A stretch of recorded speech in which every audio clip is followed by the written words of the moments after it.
Assalamu alaikum wa rahmatullahi wa barakatuh.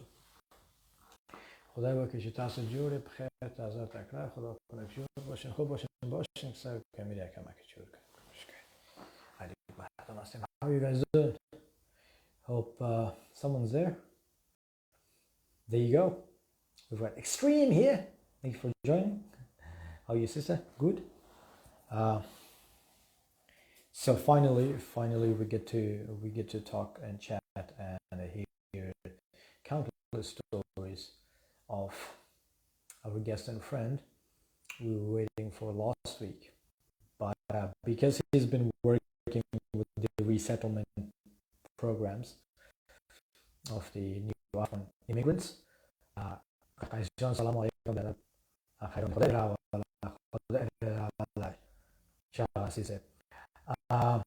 So Ali Karim is here. He's actually online.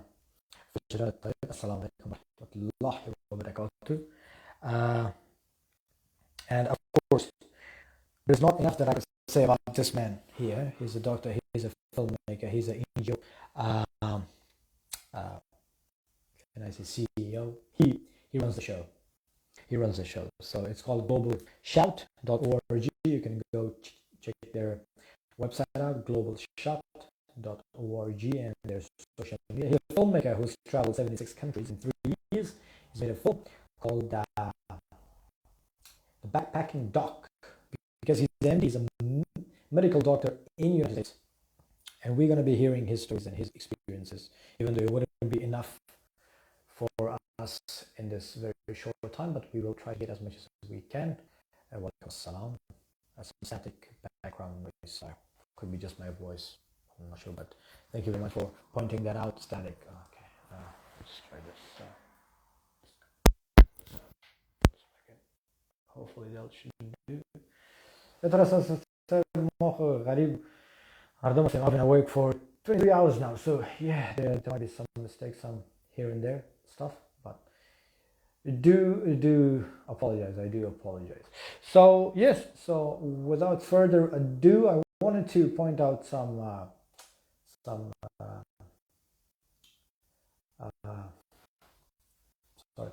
issues and agendas for this recent things about our neighbors PM, the remarks that he has made. We can leave that for later time, but at the moment our friend Ali Karim is Azina John, salam alaikum. My internet connection is bad. Well, yeah, man. Sorry, I can't really help it. This is the best I've got.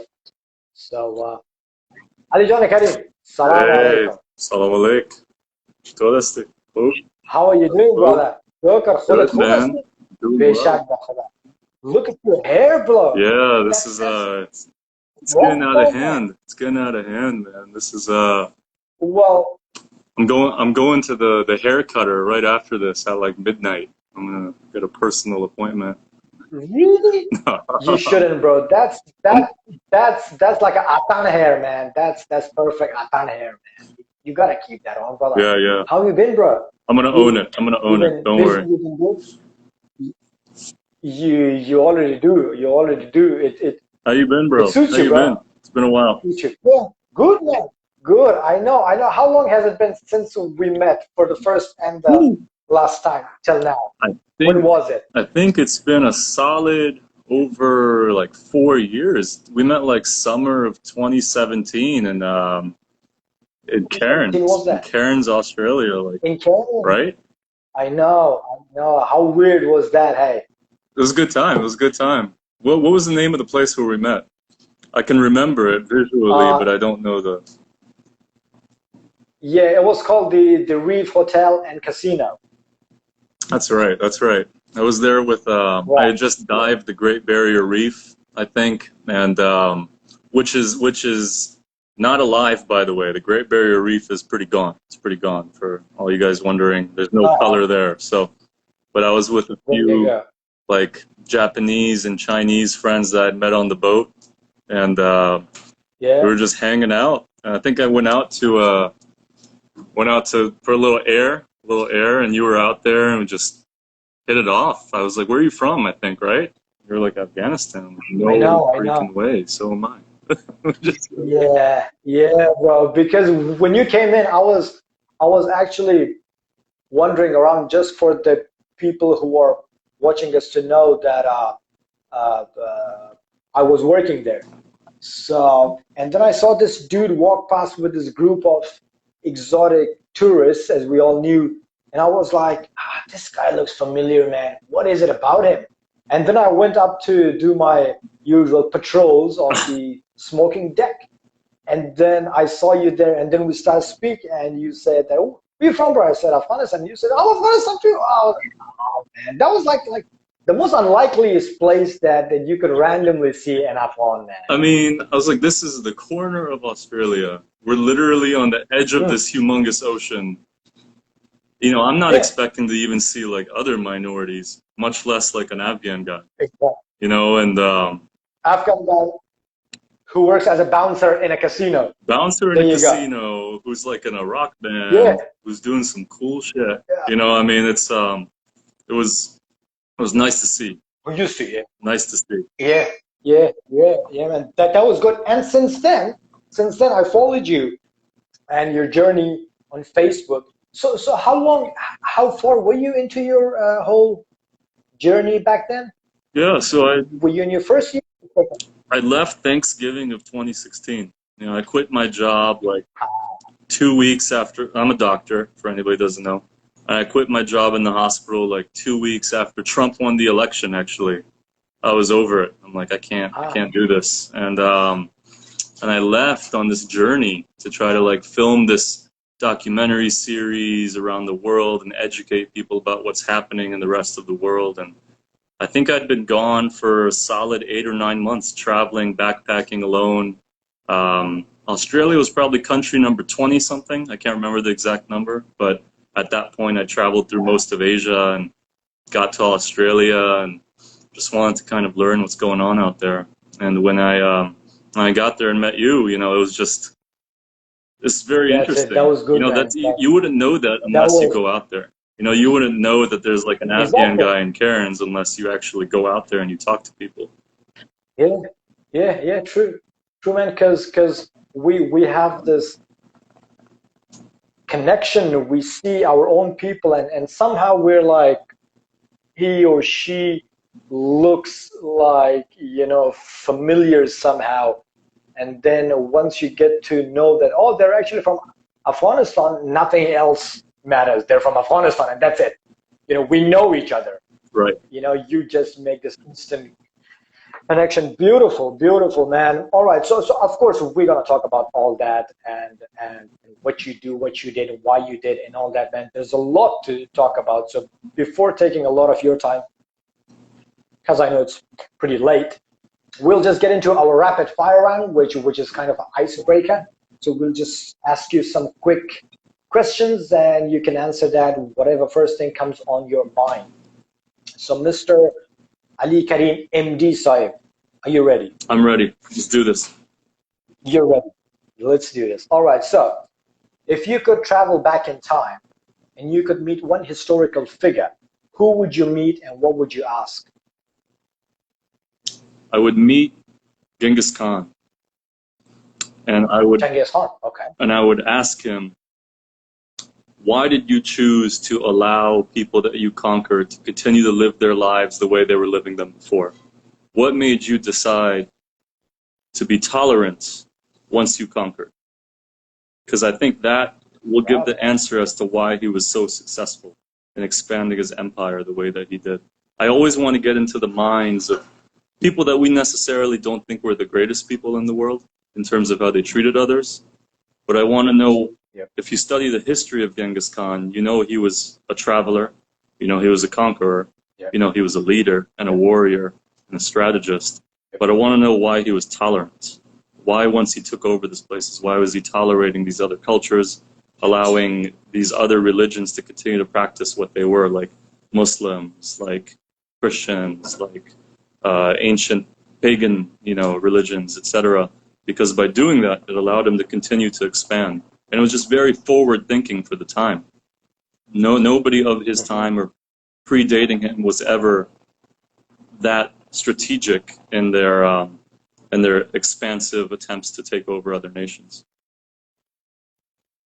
Bravo, bravo. I've heard many different answers to this question, but this one actually has a very rare feel to it, because I would have never thought that somebody would have come up with this answer, and it's actually a very fundamental thing to ask. How did he allow that? Yeah, well, I was for sure, because I was in Mongolia, so it's not, see, to somebody else that might seem super random, but I spent 2 months in Mongolia.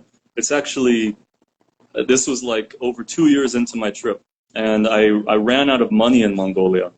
So I was out of all the money. I took all of my out-of-pocket doctor money that I was spending. I had spent my retirement money as well. I just went minimalistic and used everything I had. I had sold my car. I had sold my apartment. I got rid of my my dog. Unfortunately, I love him, but I gave him to someone else. So I had nothing to my name at that point, and I was actually, to be honest with you, I was sleeping on the street when I got to Mongolia. I was sleeping on some benches, and it was rough times for a little bit. And I went exploring. I explored Mongolia, a country of only 4 million, with 2.4 million in one city, coldest capital in the world. And I'm trying to figure out, how did this man that came from such a small little country here, in terms of like actual livable land, expand to all these different locations? And it was interesting to me because there was a statue of Marco Polo in Mongolia. Marco Polo, who's known as the world traveler, and maybe my typical answer for something like that, or what somebody would expect. He was superseded in my mind by this man that, for whatever reason, would not be considered an amazing traveler, would not be considered an amazing contributor to the rest of the world. But when you study the history of Genghis Khan, and you see what he was able to do in such a short lifespan of only a few decades, it was incredible to me. Just learning how much he's still beloved. Now, hundreds of years later, they still love this man, and have statues of him everywhere, and have streets named after him, and buildings named after him, and his empire crumbled in the next generation. It crumbled when his sons took over. So he was doing something that nobody else was capable of doing at that time. It was just very intriguing to me to see that. Bravo, bravo, because we growing up in Afghanistan, the only thing we hear about Genghis Khan is the Shah Gholghola, where it's actually marked in the history of ancient Afghanistan that how devastating and carnage that he did, and he actually came through. But hearing this side of his personality and his expertise, of course, I mean, he had to be some sort of a genius, be it good for his people or perhaps bad for some others. But of course, there is no doubt that there is genius in there. All right, so wow, that was a really good start, man. Bravo. So if you had a superpower, what would that be? I had a superpower, the ability to end hatred. To end hatred. Wow. Because what motivated me... So is it fair to say love? Love? What's that? Yeah, spread love? Spread love? Yeah, but I don't necessarily think that those are antonyms. People like to think that they're polar opposites, that love and hate, if you have the lack of one, you have the presence of the other. I don't think so. I think they're actually two separate concepts. And, people say that either you're born with one or you're born with the other. But what I saw is that there's different versions of love. There's selfish love, where you want to just live your own life and love one other. There's selfless love, where you give yourself to others and you don't consider yourself. There is the love that we see in movies, where there's romantic love, but hatred, there's really only one type of hatred, and it's self-hate. And I think a lot of people that end up spreading hate towards others and performing negative deeds as defined by society. We come back to dictators, and you think about like a Hitler or somebody like that. Those kinds of negative deeds don't come because they hate others. They don't love themselves. They hate themselves for whatever reason, some psychological reason, childhood or adulthood or whatever. And they manifest that by mistreating others. So if I could eliminate self-hate, I think that that would result in a world that would be a lot easier to digest, and things would flow a lot more naturally. Bravo, bravo, bravo. So is it fair to say that it's more to do with your inner traumas that you haven't dealt with, to whoever hates themselves, and that reflects onto the outside world?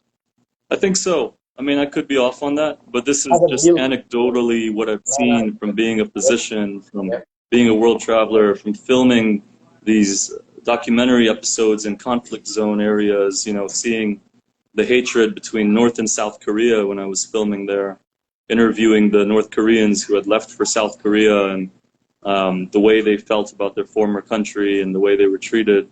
Seeing how the Buddhists in Myanmar were treating the Rohingya people. I was there filming in the Rohingya villages and in the Rohingya camps in Bangladesh, and or in Nigeria, where the Boko Haram militants. Boko Haram stands for no to Western education, you know, and they had this hatred and animosity towards Western education and Western people for a reason that was unfounded.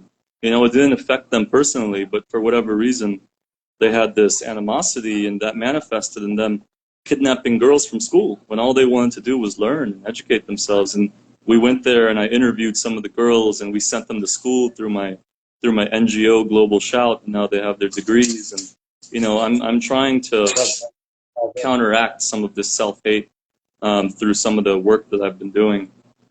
Easier said than done, but I think you know, it manifests in different ways around the world. But I think it's a common concept and a common issue of humanity. Bravo, bravo. And I think that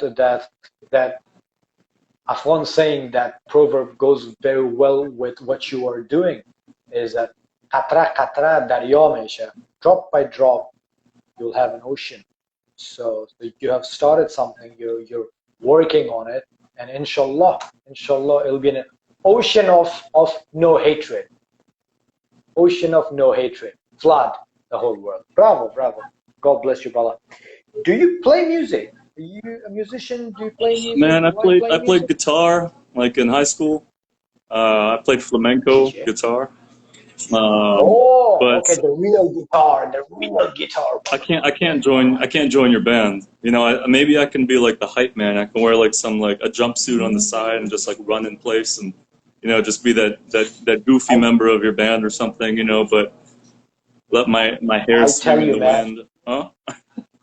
I tell you, man, you've got the hair, all right?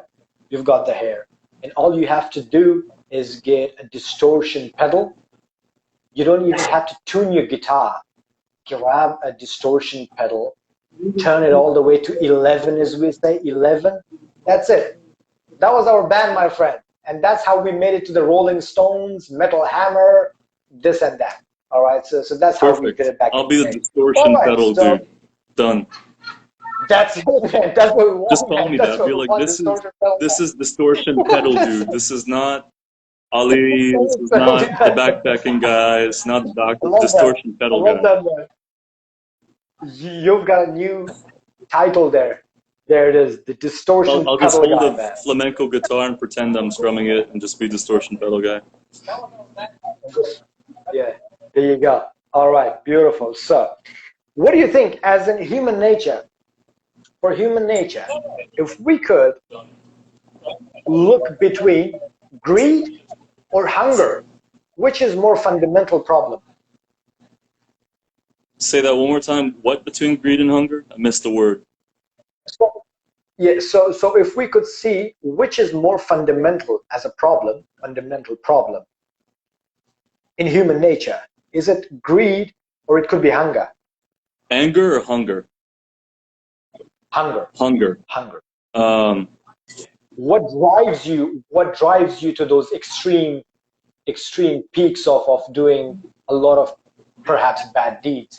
Is it only the hunger where it starts, or the hunger which never ends? Well, I think, you know, I'm going to give you a trick answer to this trick question. I think hunger and greed are interconnected, because Yes, of course. hunger leads to greed, and greed leads to hunger. So, like, if you're hungry for whatever, money, food, power, whatever it is, it leads to wanting more. You know, some people, you know, necessarily need more, you know, because they don't have enough. But most of humanity wants more than they actually need. That's where the concept of the conceptual foundations of Buddhism come from. I lived with some Buddhist monks when I was in Asia, in Nepal and Laos and Thailand, Myanmar. And they kept talking about the concept of emptiness, and that there's nothing that's actually real. The only real thing is the mind. We create things with our mind. For instance, if you have a table, and we call it a table because it has 4 legs. So by definition, it's made to hold something. You can put something on it. Therefore, it's a table. But if you cut off one of the legs, the table will fall. It no longer serves as a table. So it doesn't serve. Or same thing as a chair. Or for instance, a bathroom's a bathroom because it has a bath. But you remove that and it's just a room.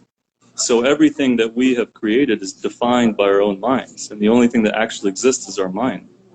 So when it comes to the concepts of hunger and greed, we want things that don't necessarily have a foundational importance for us as a human race.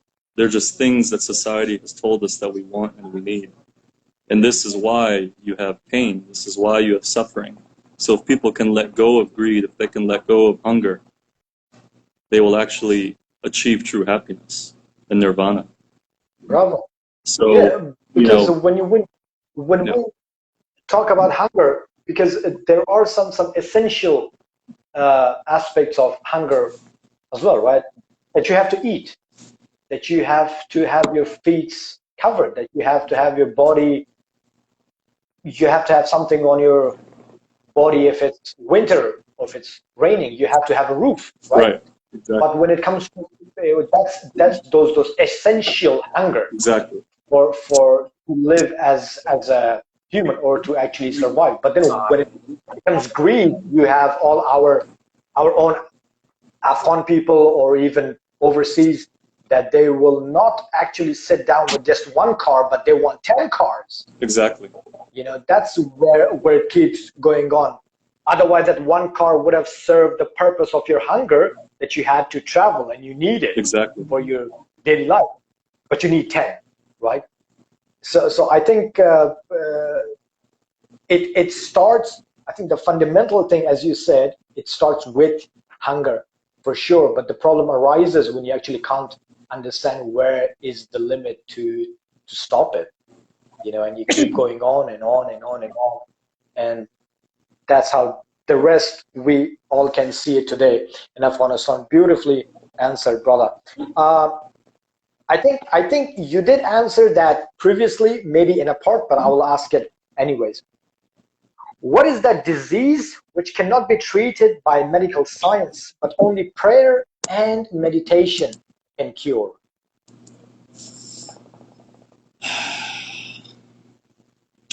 Only prayer and meditation and cure. Or, okay. Honestly, desire. Desire. Desire, probably. Desire. Because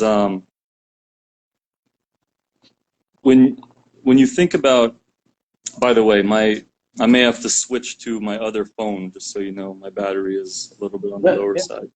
But because desire is something that leads to want. Desire is something that leads to even somebody who's sick, right? And they have a disease that's incurable, which I see often in the hospital. People who are on the edge of life, who are at the end of life.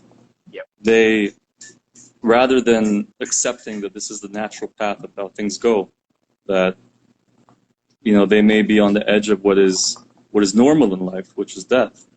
they still desire to fight. They still desire to survive. They still desire things that are not real, that are not attainable.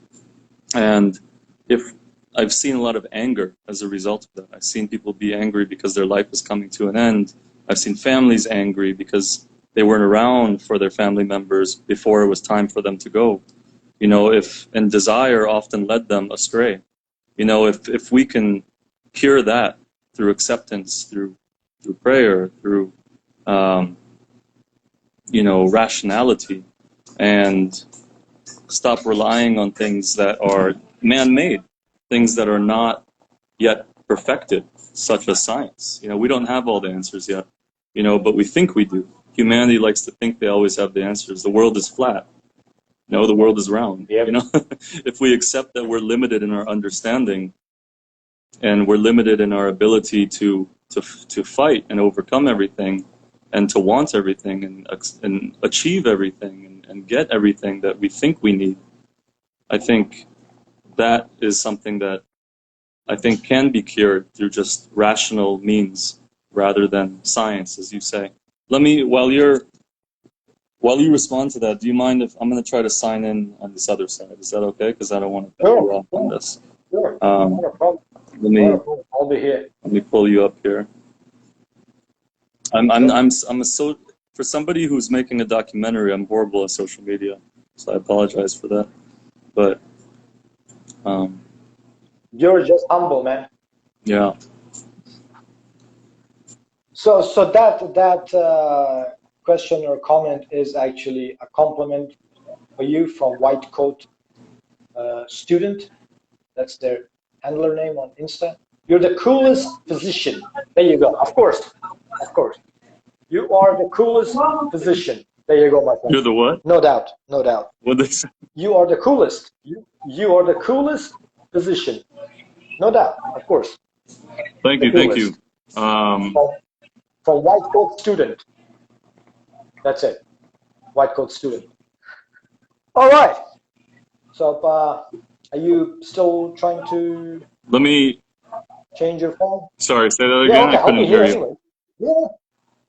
Yeah. Are you still on your same phone, or have you already switched? I'm trying to click on your profile here. I'm so bad at this, man. Like, I should be like way better at this. Like, for a podcaster and a doc. Might be some. I know, dude. You're on your own podcast. We need to speak about that, man. Shit. That's all right. But do you guys pre-record yours, or do you guys do it live? We pre-record, and ours takes forever. I like your concept, man. You're going live. This is really cool. Because like people are interacting actively. I like this. So I may have to loan this concept from you if you don't mind. I'm gonna like take this from you. So. And I have taken this concept from the world of heavy metal, because we're always live.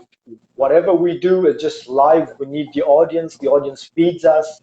You know, you get to interact with the people. So it's all about the raw energy on the spot. So there are a lot of stuff that could go wrong, and it could go south all the time. But like my battery dying, yeah. I apologize.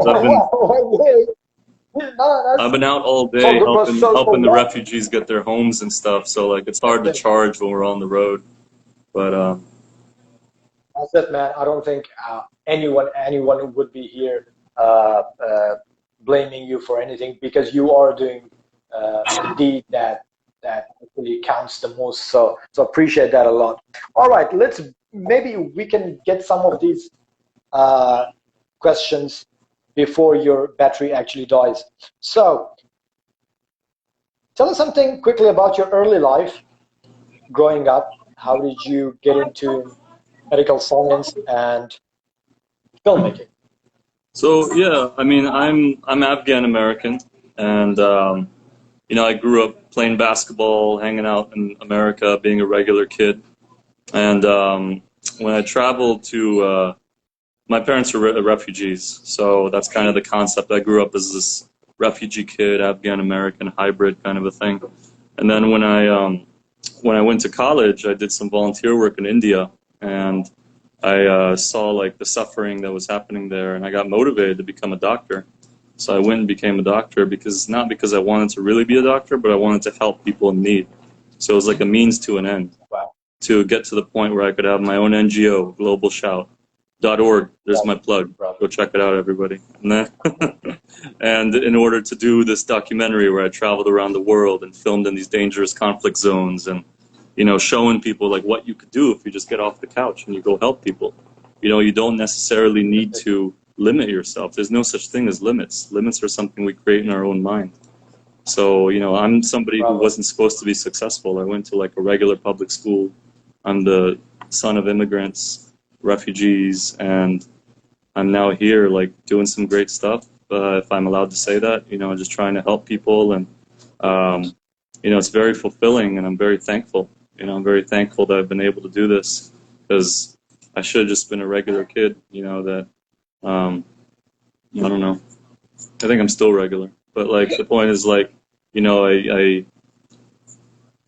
hard work. It's a lot of hard work. It's a lot of late nights. It's a lot of studying late into the morning, and doing the right thing and focusing on helping people, rather than myself. That selfless love thing we were talking about. That I'm not married. I don't have like a family or whatever, and that's by a personal choice.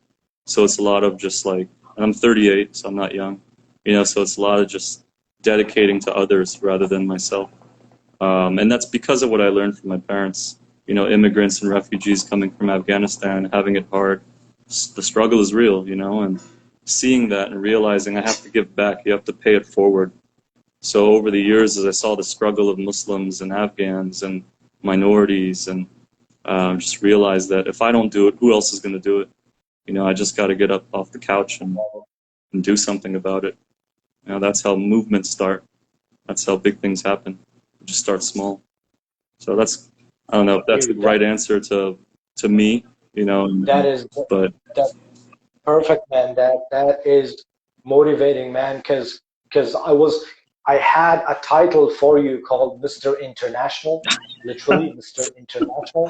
I like it. But I like it. but man, but now you are Mr. International plus the distortion pedal guy, and of course our very own Afghan Jonathan Kim. You know that American Chinese Navy SEAL dude who actually who was a Navy SEAL, then became a doctor, then became an astronaut. Yep.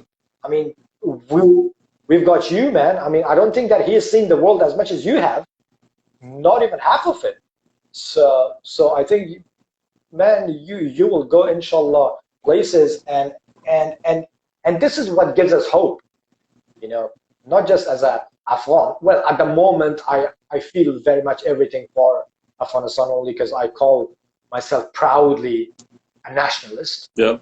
But and I think eventually this whole ripple effect of what you're doing, man, it's going to reach the whole world, man. And obviously it has.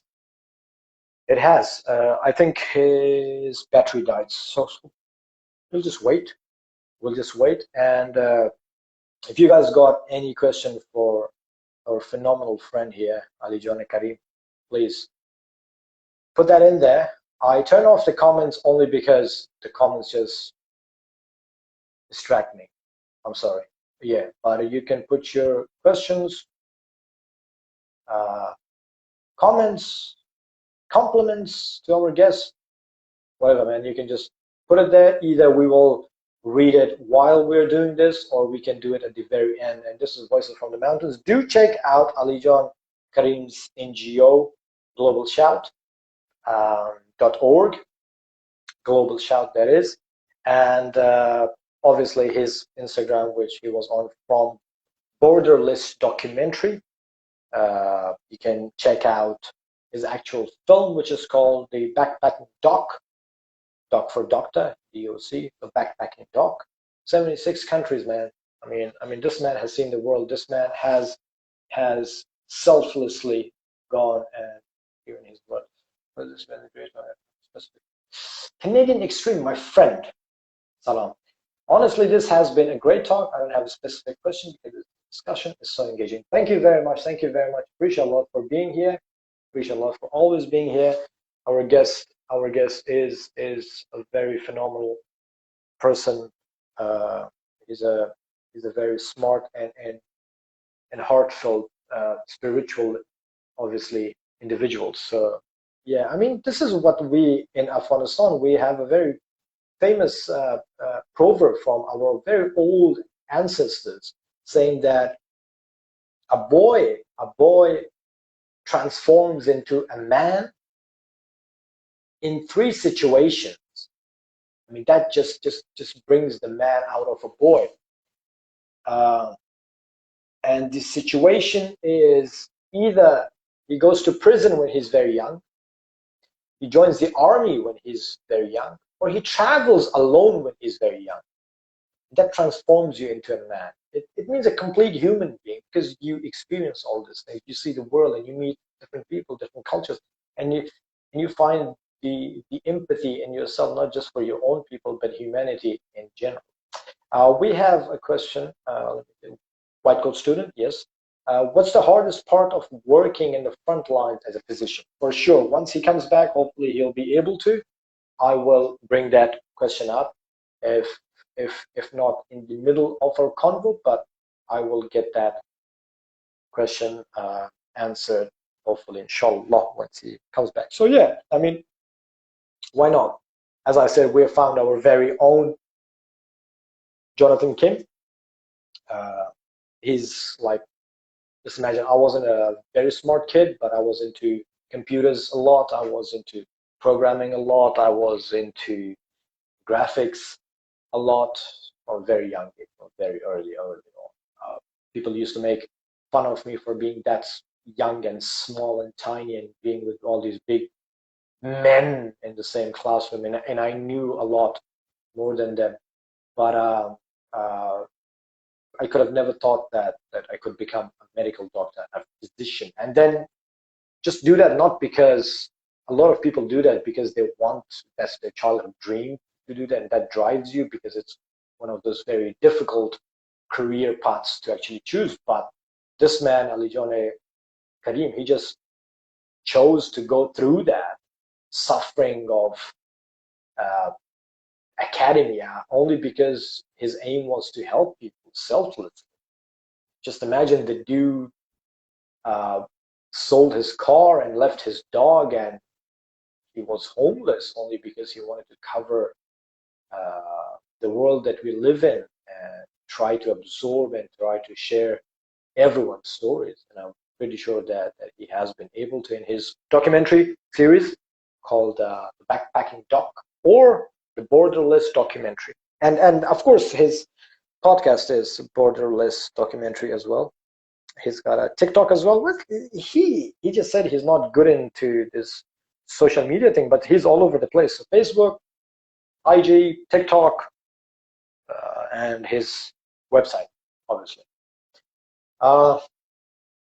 What beautiful rapid fire round we had with all these questions, and so fundamentally, so deep heartedly answered from Ali John. It was phenomenal. I'm really not used to go deep into the questions when we do the rapid fire, because it's just a icebreaker thing, and we just, back and forth, whatever comes to your mind. But as he went deep, because he's so experienced, he's seen the world, and that means a lot to me. That's why I keep saying it.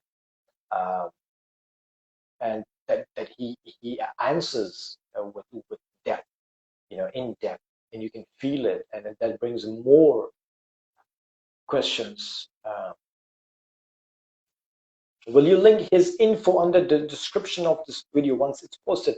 Yes, ma'am. I will definitely do that.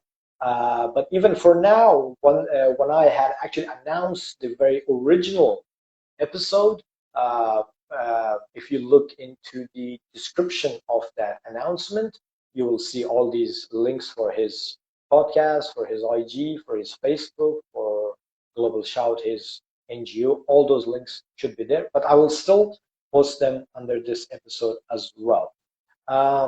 Yeah, so it's all about, you can't really understand the people. Just take the whole world, as I say, take the whole world as a neighborhood, right? I mean, if you seclude yourself to your own house, with just your back and front, left and right neighbors, you can't really understand the struggles and the problems or the traumas, or even the good deeds, and something that you can learn from the other people who are across the street, you know. So we that's why we are humans, are people of community. We need community, and this whole world should be a one big giant community. Of course, there are problems. Of course, it's more complex than we could ever even try to even move that lid off of that uh, uh, the dish. But we'll try. We will try to get into that and learn from Ali John as what he has to say, what he has learned about all these fundamental issues in the world that has divided us always. Could be religion, could be cultures, could be language, could be color, could be just this internal self believed and self-absorbed traumas. You know, as he said, that hatred comes from self-hate. And that was very beautifully said. And of course, as our ancestors has always said, that love wins over everything. And my ancestors were not hippies, even though I find hippies hot, man. But that's the core of spiritual people. That's the core of spiritual cultures. That love conquers all, selfless love. We've got a great example here.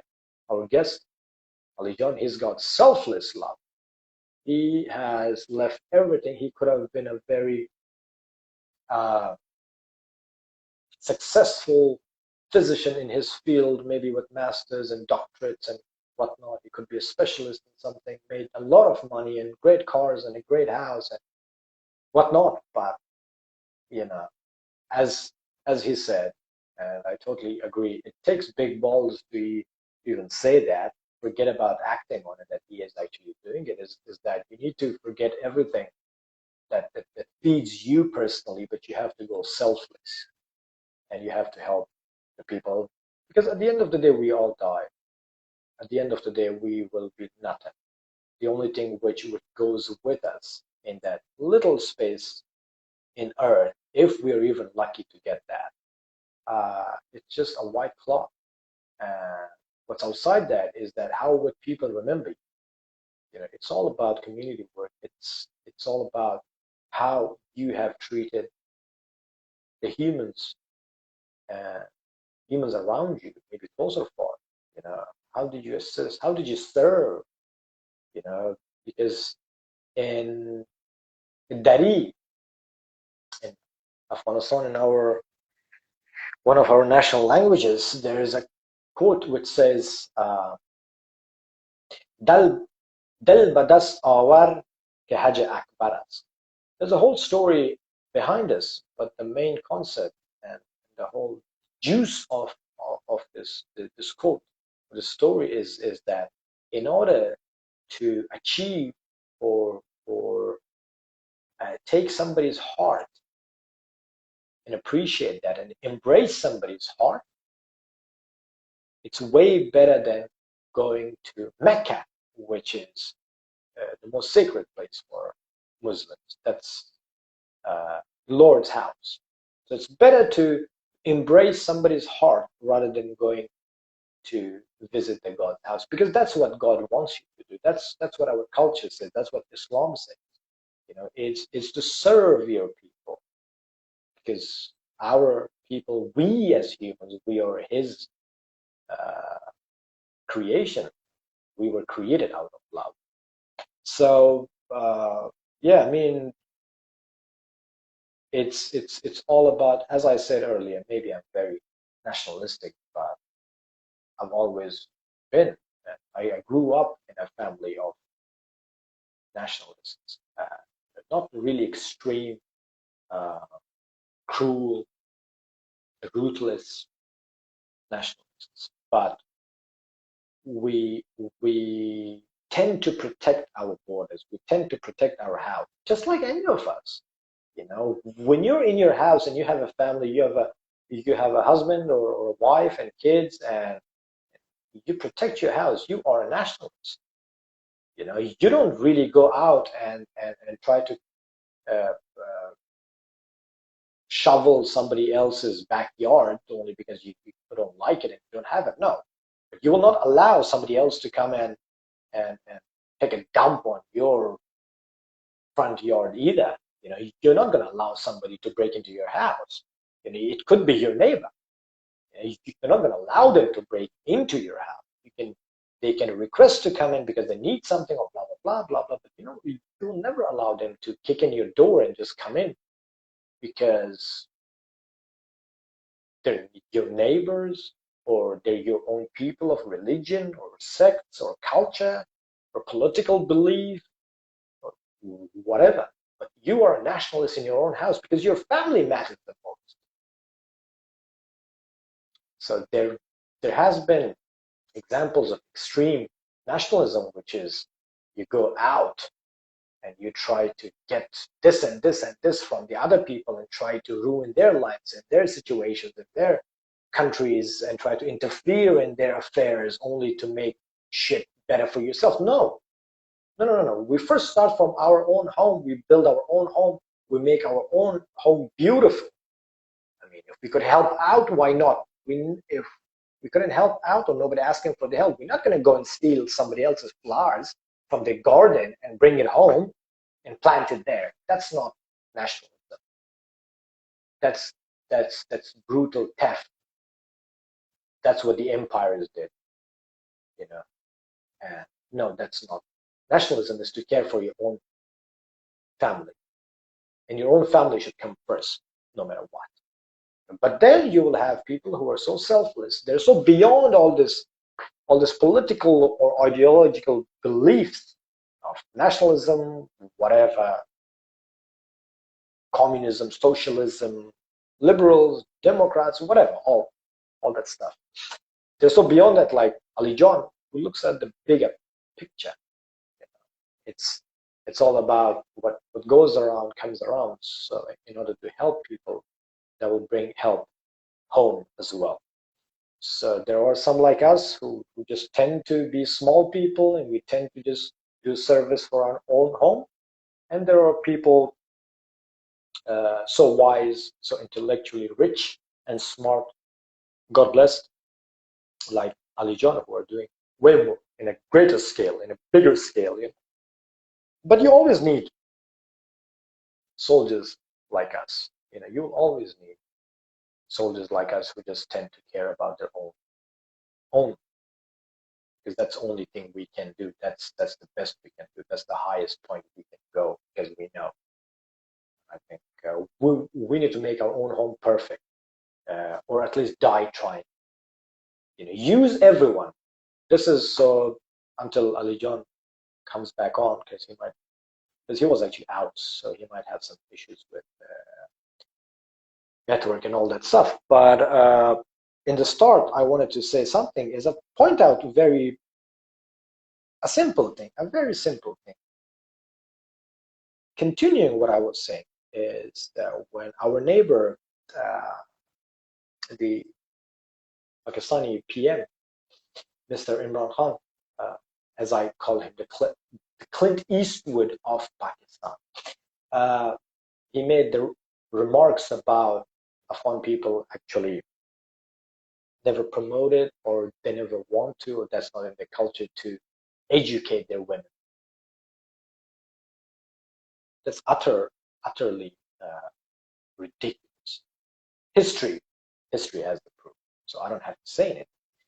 But not even going deep into that stuff, but what I will say very simply is that nationalism is about, as I said earlier, use whoever supports you. Use whoever supports you. You know, don't let the water of the flood get into your neighbor's house either, if you can. But first, try to protect your own walls, your own door. But if no matter how divided among ourselves we are, will always be. Unfortunately, that's just human nature. That's how we are designed. But always understand that there's nobody else better for me. There's nobody else better for those people who were even born outside than a Pashtun to a Tajik of Afghanistan, Hazara to Uzbek, Uzbek to Tajik, Hazara to Pashtun, Pashai, Zargari, Aimaqi, Turkmen, Arab, Baloch, Nuristani. There's no one close and beloved for me than them. And there never will be, because they're my people, they're my brothers. You know, if it comes to who wants to support us in order to gain our personal or national interest, why not? Yeah, for sure, go ahead, man. If you want to support me for that, why not? You know, if you want to help bring some flowers from somewhere else and put it in my backyard, appreciate it, man. Thank you very much. But never ever dare to disrespect the honor of my home. Because then, for one, I will forget all that you have done or trying to do. Forget all that. Because the honor of one's country, nation, should come first. So I don't give a rat's ass what Iran is doing or Qatar is doing or Pakistan is lobbying for my country. I respect that. I say thank you very much. You do, and if it works for us, we'll give you something. That's how the world works. That's what we call the foreign policy. But never ever dare to interfere in our national, internal affairs. Good or bad, my people is my people. We can deal with each other. No one in the world has guts or should have the guts or have the balls to interfere.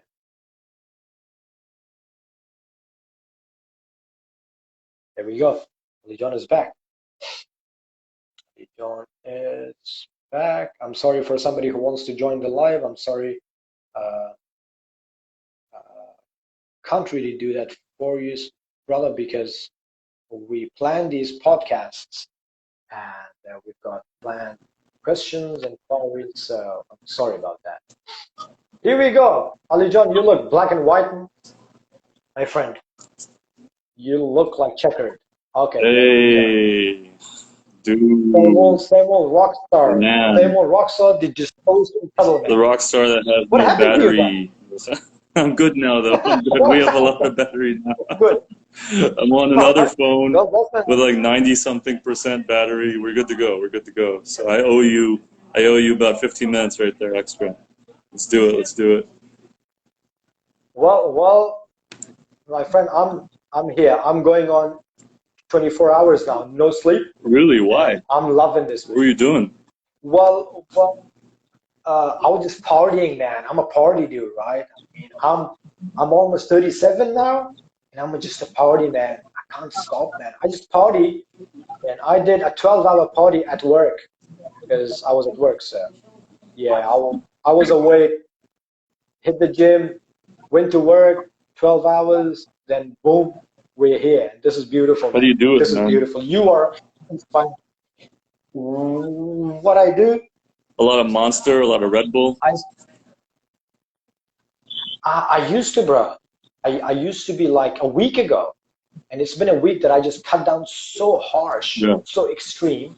I used to go like four coffees, perhaps 2 espressos at least, and in a 12-hour shift, Wow.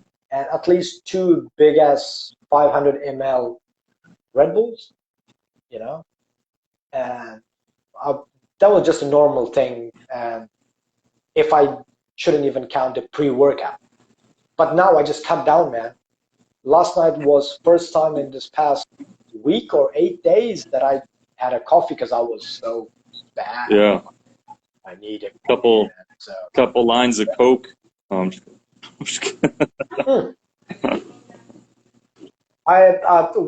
now that you have said that, man, I think I prefer more ice. Okay.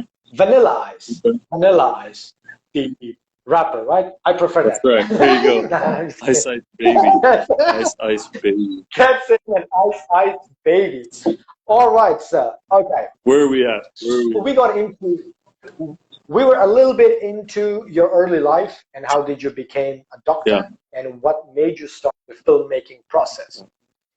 But before I go into my other question here about your docu series, which is Backpacking Doc, tell me a little bit about that. What went through your head? Did you feel in Mongolia that, oh shit, I messed up, man. Now I'm homeless. I'm on a bench. What am I gonna do?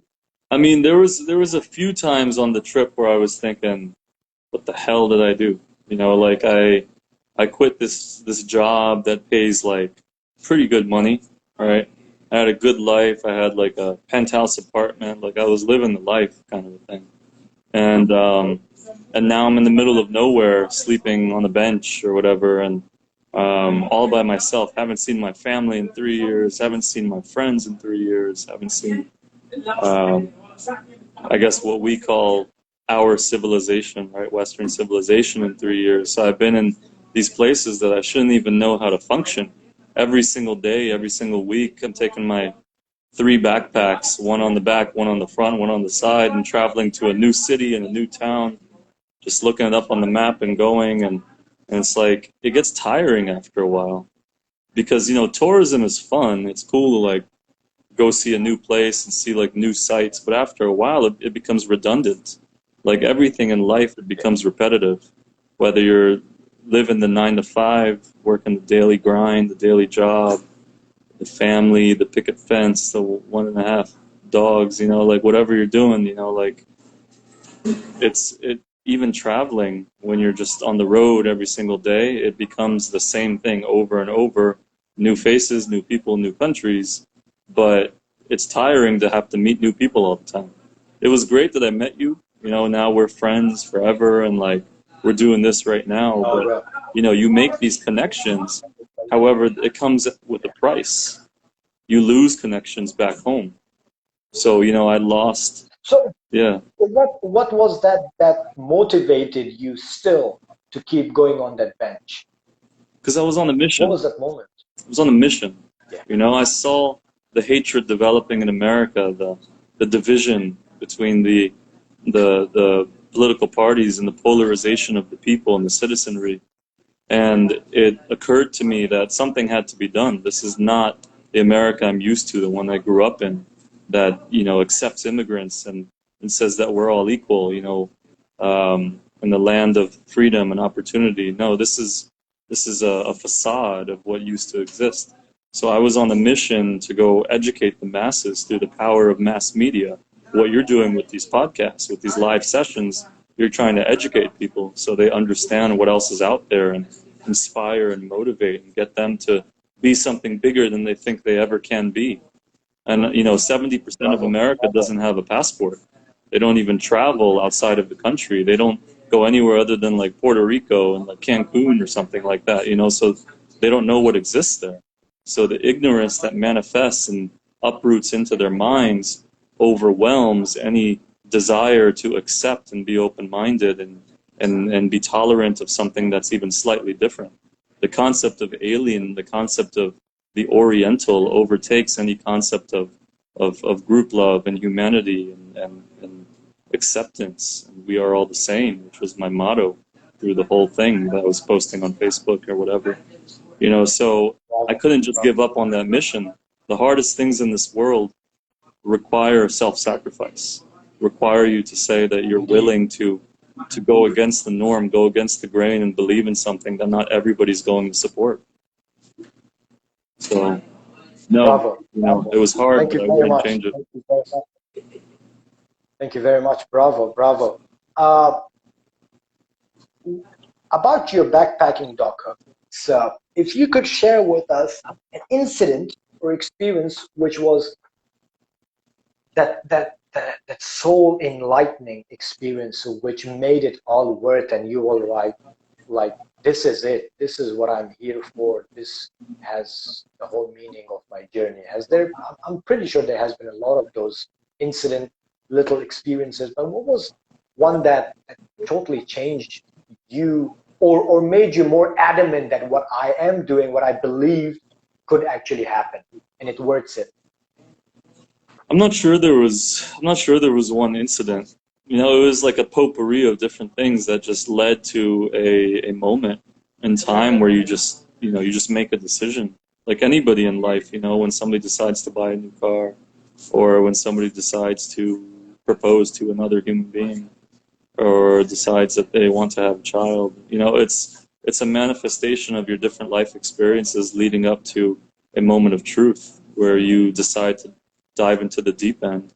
And this was one of those moments where I just decided, you know what, I got to go do this. It just felt right, you know, and it was a conglomeration of different things. When I traveled in 2015, I went to help with the earthquake in Nepal. This was like a 1-month backpacking trip. And when I went there and I saw what the people were going through, and I realized that I could witness this and then show this to people back home, and saw the response, and saw that we live in an age now where the internet has made the world small, and we can bring people together in a way that we never could for thousands of years, that it's almost my duty to be that guy, to be the modern day Marco Polo, you know, to be the modern day whatever you want to call, whoever you want to call it, somebody that just, you know, writes the tales of other places, whether it's through documentary series, whether it's through social media, whether it's through podcasts. You know, I realize that I have, not just me, anybody, somebody watching this could hear all this and say, you know what, I'm going to quit mine tomorrow and I'm going to go do exactly what he did. And they're going to learn and grow off of what I did and be even better than what I tried to do. Because technology is improving, people's minds are improving and changing and evolving. So, you know, I'm just the flavor of the week, you know, but at the time, it just felt right with what I saw. I also, in spring of 2016, before I left in Thanksgiving, I backpacked South America for 2 months and saw the same thing, witnessed the same thing.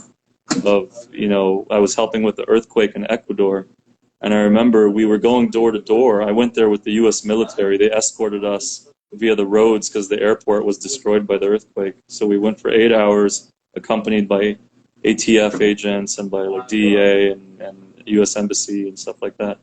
And we got there, and like people were literally just like lying in camps on the street. And, you know, we just went tent to tent, house to house, taking them water, taking them food. I spoke some Spanish, so I went in there seeing these people and just asking them, what do you need? How can I help? And I just realized, like, this is my calling. This is what I'm supposed to be doing.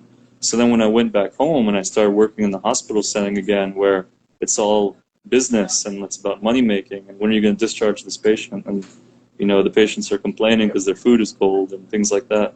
And it's all about documentation, and, you know, people just have lost their way and they don't realize what's actually important, which is connections and bonding and being together with others, you know.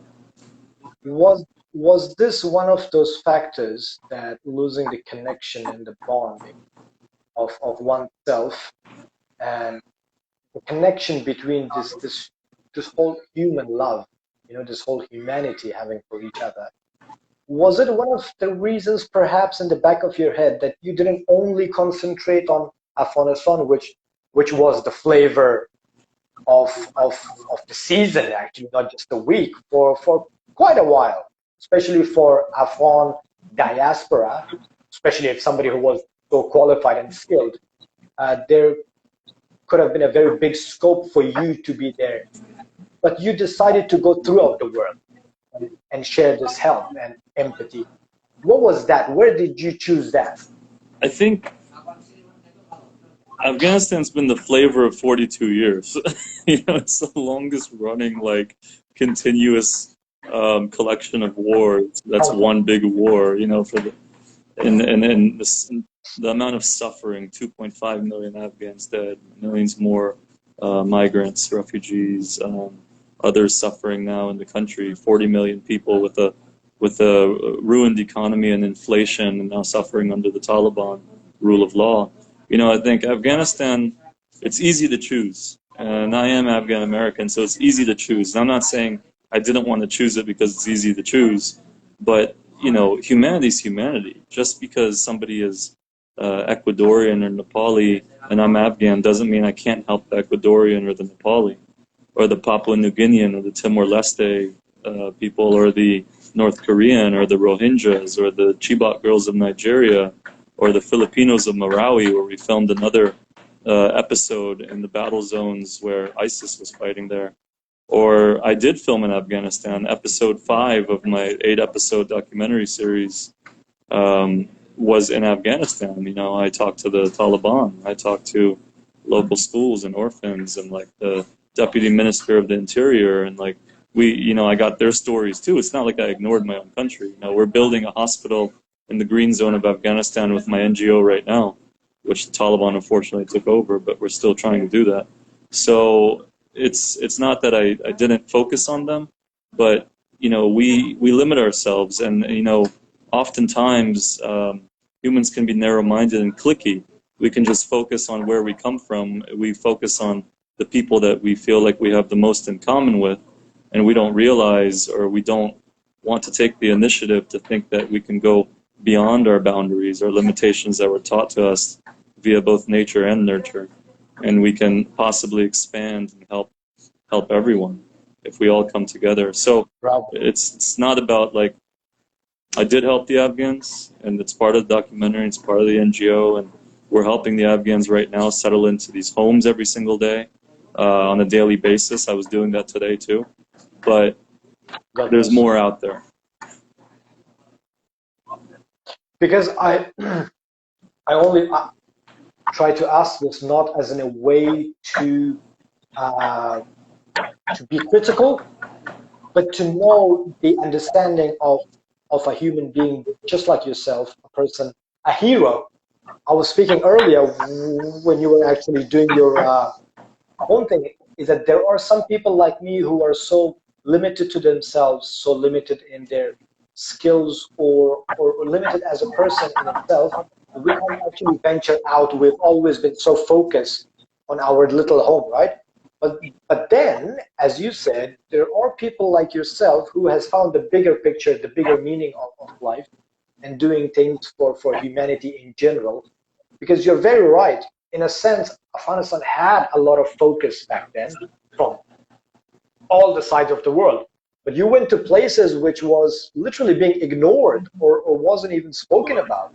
So then people needed somebody like you as well. So God bless you, man. I mean, honestly, I think you've done what a lot of people should have done, because Afghanistan was actually a gold mine without gold. You know, it was just publicized like a gold mine.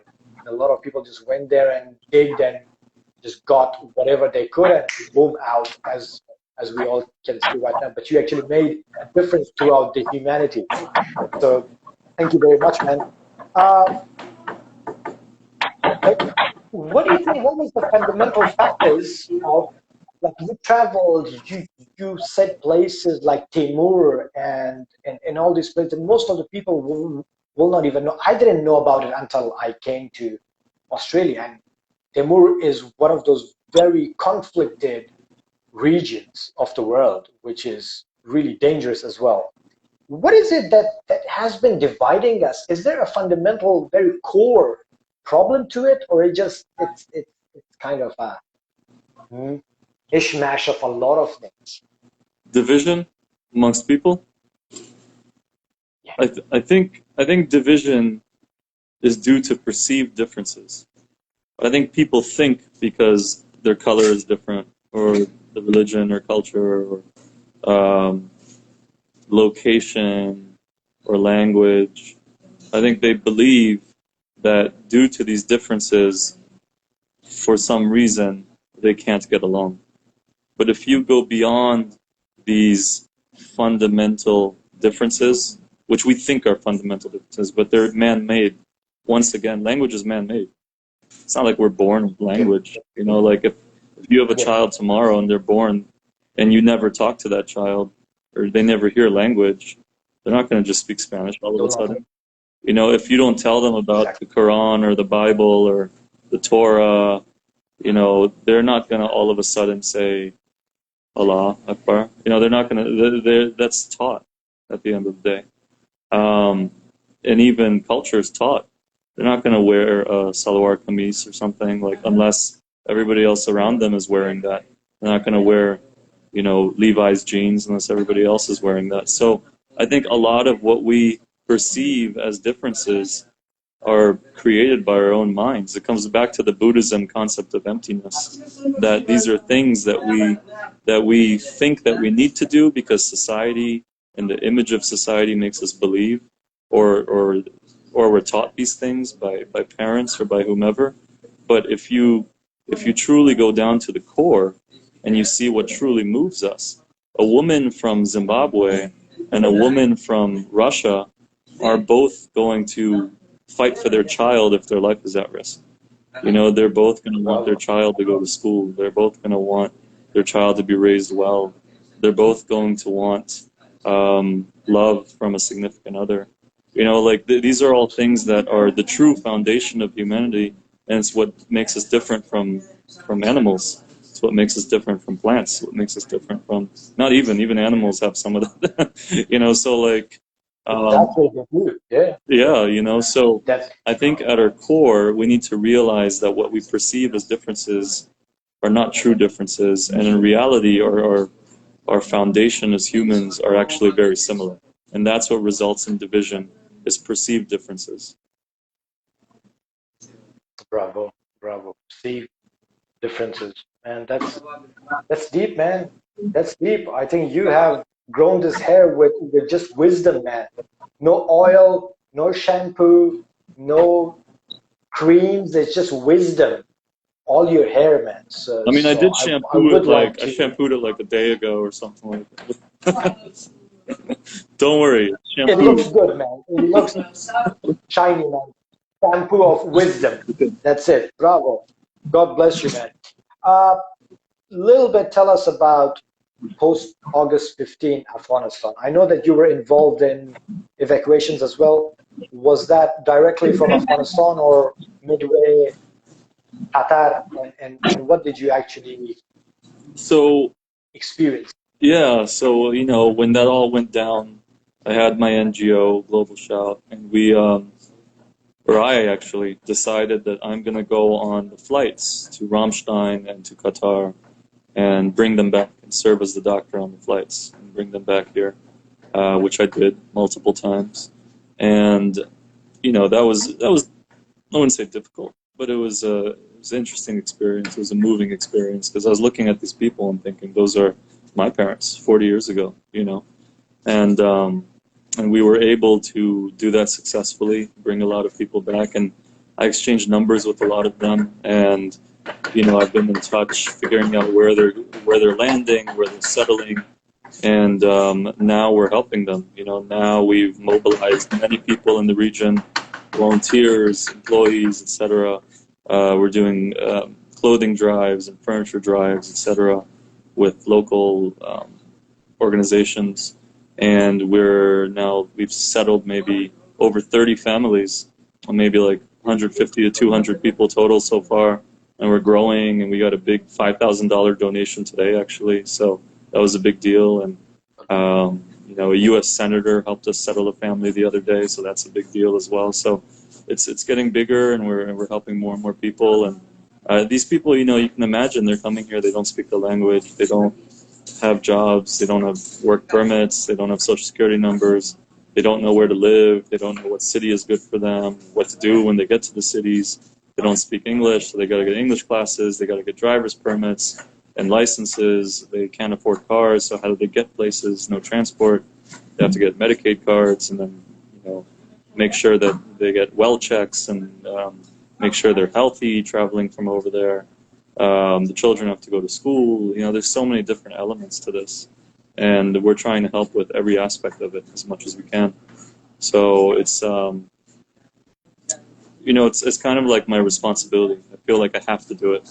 You know, it's once again, you mentioned earlier about Afghanistan, me being Afghan, so I feel like I have to do it because I am Afghan. It's kind of my duty at the end of the day. I can't just let them, you know, flail in the wind with no help.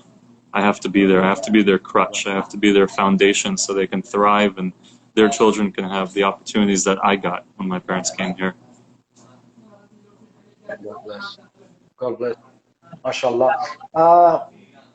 Before I could go into my last question, we have got one question earlier when you were away from Canadian Extreme, friend of mine. Sorry.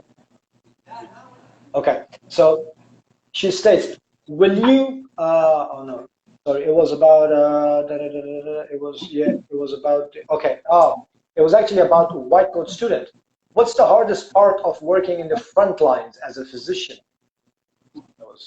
In the front lines of what? Of COVID? Well, I think it says, probably, I would assume it means battles, wars, front lines of conflict. Like when I travel? Front line. Yeah. Have you worked as a physician? Did you actually contribute or assisted in conflicted zones where there were ongoing armed conflicts, civil war? Yeah, I did. However. I did. I mean, I didn't like do, because I was always on the move, you know, so I was always going to like a new city, new country, like trying to get film and stuff and meet people, etc. So it wasn't like in one spot for like 6 months, 12 months or something like that. But I did, you know, every now and then do some work, like I helped the Rohingyas, for example, with like their medical needs in the camps. And saw some patients in Philippines in the battle zone when they were sick. You know, in Afghanistan, I saw some patients too. In Timor-Leste, in Papua New Guinea, I went to the settlements, like in the poor areas, kind of like the Aborigines in Australia, kind of like that. I went to those places. Went to Alice Springs actually too, and just like kind of just saw people on the. Yeah, so I saw some Aborigines too, and you know, and just kind of saw them on the. Whatever they needed, you know, and so I mean, it was hard because it's not like you have like a hospital, it's not like you have labs, it's not like you have radiology, you know, so you're just kind of doing things on the fly, and you're using like very basic general medicine, but that's really all you truly need. A lot of these people don't even have access to like the tiniest amount of care, so when they get even like something remotely close to care, it means a lot to them, and you can make a big impact. You can give them a consultation, you can refer them somewhere else. You can say, you have this eye problem, I can get you to an ophthalmologist or something. You know, it's not like you always have the answers right there. It's not like you always can cure them right there, but you can at least lead them to the right direction. So it was tough. It was tough because you're kind of figuring things out on the fly without assistance and without resources, and your life is in danger sometimes. But you know, you just do it like anything else. Your life's equally in danger walking the streets of like, you know, New York. You know? So it's like you're, you know, walking the streets of Melbourne, you know, in the middle of the night. You know, so it's like danger's different everywhere. You just have to be willing and smart to go and counter it and do what you got to do. Bravo, bravo. Thank you very much for the answer. How would you give any tips for our young Afghans, diaspora, or Afghans in Afghanistan, if they ever decided to go the path that you took? What would be those? Are there any tips for them? Where to start? What to look out for? How to plan? The only tip I would give is don't be closed-minded. Like if for example you think out of the blue when you're like 20 years old, like, I would really like to go to Angola and go work in the jungle and volunteer and do something. Don't think, oh, my parents won't let me. Don't think like, oh, yeah, I'm not African, like I can't go out there. Don't think like, oh, they speak Portuguese, I don't speak Portuguese, you know, like, do they speak English? You know, don't think like, I don't have the money, how am I going to afford that or whatever. Just do it. Literally do it. You know, just don't let things get in the way. Just go do it. Think about it later. Like, don't be afraid. And then whatever happens, happens. If you get in an accident there, and you're like, oh man, like I never should have came. No, don't think that. Just accidents can happen anywhere. If you run out of money, so what? You run out of money. You'll figure it out. You'll get money.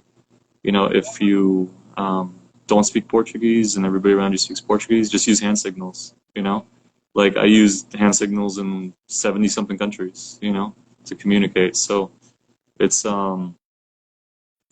you'd be surprised. Things are not as difficult as we make it out to be. You just got to say, I'm going to do it. And then once you do, Have the will to do it. the world will respond. The universe responds. And then you'll just be changed. You come back, you'll be totally different.